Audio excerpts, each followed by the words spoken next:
Europe 1 Soir. Patrick Cohen, Claude Askolovitch. Claude Askolovitch nous a rejoint pour l'interview d'Europe 1 Soir avec la secrétaire d'État chargée de la politique de la ville. Bonsoir Fadela Amara. Bonsoir.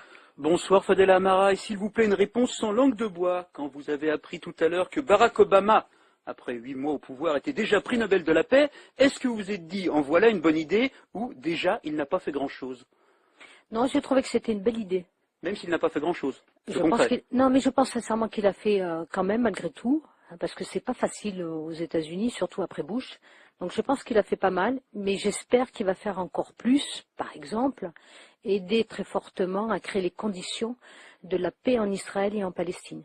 Donc c'est un, comme on l'a dit beaucoup, c'est un prix d'encouragement plutôt qu'un prix de bilan. Exactement, je pense qu'il faut plutôt le voir sous cet angle-là. Ouais. Ouais. Bon. Une espèce de consolation après les années Bush, notamment pour ce qui concerne les rapports entre le monde occidental et le monde arabo-musulman. Oui, mais je crois que tout le monde en a souffert. Donc, si cette nouvelle vision du monde qui est beaucoup plus humaniste, elle peut, je dirais, servir les bonnes causes pour accélérer la paix un peu partout. Et ben voilà. Donc, tant mieux qu'il ait eu le prix Nobel. Je le félicite. Est-ce que la militante antiraciste que vous avez été, que vous êtes encore, mais que vous étiez, on va dire à temps complet avant de devenir ministre, a été sensible à un discours qu'Obama avait prononcé avant de devenir président pendant la campagne? C'est le discours sur les races aux États-Unis, sur la haine raciale, où il assumait sa condition d'enfant de noir et d'enfant de blanche. Vous l'aviez lu? Ce discours a été édité en France?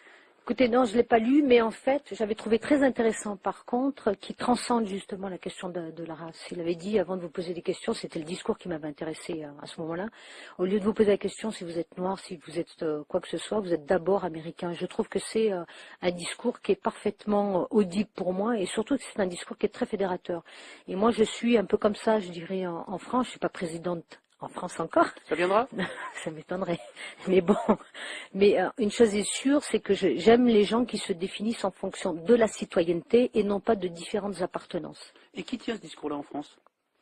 Oh, on a quand même quelques communautaristes qui existent, donc il faut juste être vigilant. Et puis, on a beaucoup de jeunes dans les quartiers qui se définissent en fonction de leur appartenance en termes de religion ou en termes ethniques.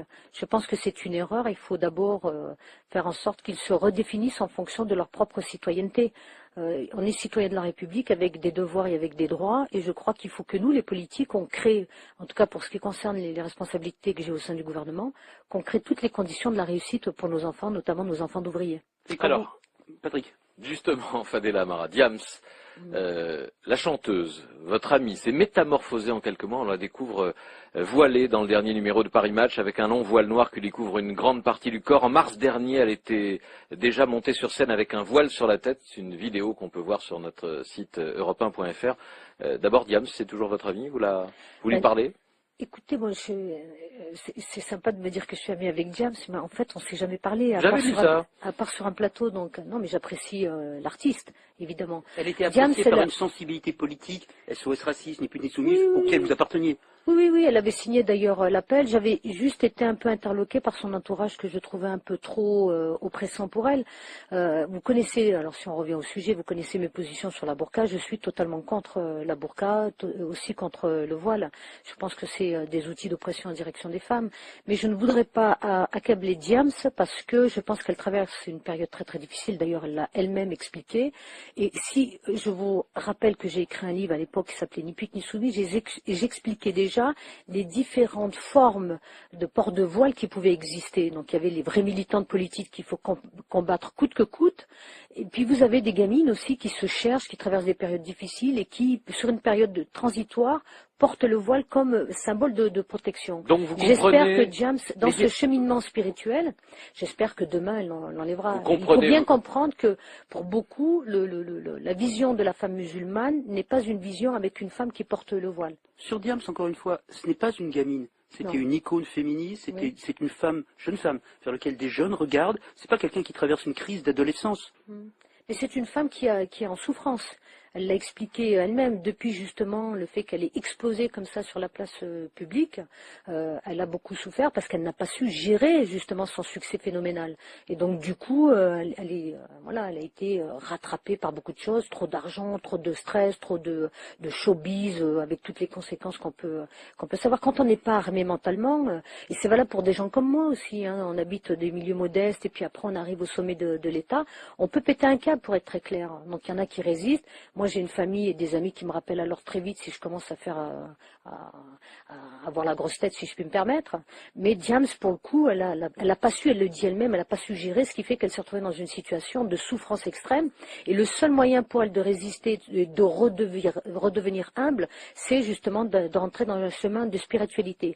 La seule chose que j'attirais votre attention, c'est que les dynamiques qui existent autour de ces questions-là, elles sont intéressantes, mais attention à la dynamique qui amène jusqu'au passage à un acte qui peut être terrible. Je pense par exemple au fondamentalisme. Autre chose, Fadela Amara, qu'est-ce que ça vous a fait de voir l'un de vos collègues du gouvernement, Frédéric Mitterrand, devoir justifier sa vie sexuelle sur le plateau d'un journal télévisé?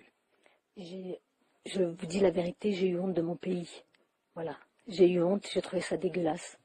Très humiliant. On le force à faire ça? Oui, qu'on le force à faire ça. Je vais vous dire pourquoi. Parce que la vérité, le fond du problème, c'est pas tant qu'il ait écrit ce bouquin qui date de 2005. La vérité, c'est parce qu'on lui fait payer son nom et son nom Mitterrand qu'il a fait rentrer dans le gouvernement d'ouverture de Sarkozy. Rien d'autre. Et je trouvais que toute cette polémique injuste et profondément révoltante, elle m'a affectée parce que je me dis que c'est quand même particulier que de vivre dans un pays qui est capable aussi d'arriver à ce type de situation. Donc moi j'aime beaucoup Frédéric, est un ami, et donc moi je lui dis toute mon amitié. Merci Fadela Amara d'être venue au micro d'Europe 1 Soir. Europe 1 Soir.